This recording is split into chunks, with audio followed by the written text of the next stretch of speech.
Denmark کے ایک جزیرے میں جہاں کوئی ایک مسلمان بھی نہیں تھا، کالج کی 3 لڑکیوں نے ایک ساتھ اسلام قبول کر لیا اور ان کی زندگی میں کبھی کسی مسلمان سے ان کی ملاقات بھی نہیں ہوتی۔ یہ ہے یولیا اور اس کی بہن اور ایک سہیلی۔ کلمہ شہادت پڑھنے کے بعد اگلے روز جب یہ حجاب پہن کر کلاس پہنچی تو پرنسپل نے انہیں بلا کر پوچھا کہ تم کو کس نے ورغلایا ہے؟ انہوں نے کہا کہ آج تک ہماری کسی مسلمان سے 1 to 1 میٹنگ نہیں، ملاقات نہیں ہے، تو پھر تمہاری کایا کیسے پلٹی؟ اس پرنسپل نے پوچھا ان سے۔ تو یولیا اور اس کی بہن نے جواب دیا اور کہا کہ جب ہم نے میڈیا میں اسلام کے خلاف پروپیگنڈا سنا تو تینوں نے ہم نے یہ ڈیسائیڈ کیا کہ اسلام پر ریسرچ کریں گے، اور اسلام کی ریسرچ کرنے کے بعد کوئی بھی نتیجہ آئے گا اس کے اوپر ضرور ہم سوچیں گے۔ دوستو، آپ کے ساتھ بات کرنے کا مقصد یہ ہے کہ اگر آپ بھی تعصبات کو بالائے طاق رکھ کے اگر کوئی تحقیق یا ریسرچ کریں گے تو اس دین کی حقانیت اور قدر و قیمت کا اندازہ ضرور آپ کو ہو جائے گا۔ اچھا، یہ سب باتیں سن کر پرنسپل صاحب خاموش ہو گئے۔ یولیا کی عمر تقریباً 20 برس ہے۔ اس کا کہنا ہے کہ میں اور میری بہن اور سہیلی نے ایک ساتھ کلمہ پڑھا اور یہ ہماری زندگی کا سب سے مبارک دن تھا۔ ہماری خوشی کا کوئی ٹھکانہ نہیں تھا۔ کلمہ پڑھ کے ہمیں روحانی طمانینت اور سکون ملا، اس سے ہم اپنے الفاظ میں بیان نہیں کر سکتے۔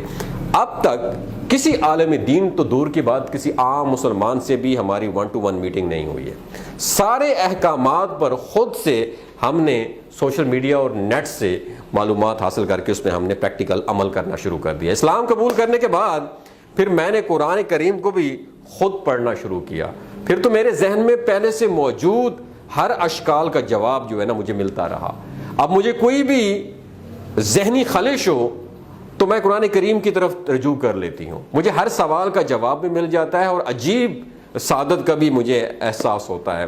اب میری تمنا ہے، یہ یولیا کہتی ہے، وہ کہتی ہے کہ میری تمنا ہے کہ میں عربی زبان سیکھ لوں تاکہ براہ راست قرآن کریم سے استفادہ حاصل ہو مجھے۔ یولیا کا یہ بھی کہنا ہے کہ میرا مطمع نظر صرف اللہ تبارک و تعالیٰ کی رضامندی ہے، مخلوق چاہے خوش ہو یا ناراض، مجھے ہر وہ کام کرنا ہے جس سے میرا رب راضی ہو۔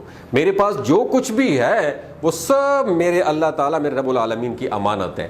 نماز، روزہ اور حجاب وغیرہ کو دیکھ کر میرے بعض عزیزوں نے مجھ سے کہا کہ یہ بڑا مشکل مذہب ہے، اسے چھوڑ دو۔ اس کے بعد مجھے اسلام سے پھیرنے کا ہر حربہ استعمال کیا گیا، میں نے الٹا ان کو اسلام کی دعوت دینا شروع کر دی۔ یولیا کا کہنا ہے کہ میں اب ایک اولڈ ہوم میں بطور کک کام کرتی ہوں۔ میری تمنا ہے کہ میرا ایسا خاندان ہو جس کے سارے افراد مسلمان اور 5 وقت کے نمازی ہوں۔ سبحان اللہ، سبحان اللہ۔ اسلام میں دوستو ایسی کشش ہے، ایسی قوت ہے، جو ایک بار اس کا ہو جائے پھر وہ دنیا کسی دنیا کا نہیں رہتا۔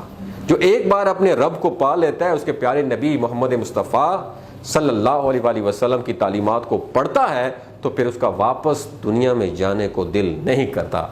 ارے مسلمانوں، تم کس خوش گمانی میں ہو؟ دنیا ساری اسلام کی طرف پلٹ کر آ رہی ہے اور ہم ہیں کہ ہم آپس میں ایک دوسرے کو فرقہ بندیوں میں ڈال کے پڑھ کے رولے ڈال کے بیٹھے ہوئے ہیں۔ ہمیں اللہ تعالیٰ سے دعا کرنی چاہیے کہ میرے پاک پروردگار، جس نے تو نے اسلام کو ہمیشہ سربلند رکھا ہے، ہمیں بھی توفیق دے کہ ہم اپنے اسلام کو دل جمی سے سمجھیں اور ایک دوسرے کے دشمن نہ بنیں۔ اگر آپ کو یہ ویڈیو اچھی لگی ہو تو ایز اے مسلمان بھائی اس ویڈیو کو دوسروں تک ضرور پہنچائیے گا، تاکہ ہم جو اس فرقہ پرستی میں پڑے ہوئے ہیں، اس لعنت سے ہم نکل کے ہم اسلام کی صحیح معنوں میں خدمت کرنے کی توفیق اللہ تعالیٰ ہمیں دے فرمائے۔ آمین، ثم آمین۔ بہت شکریہ۔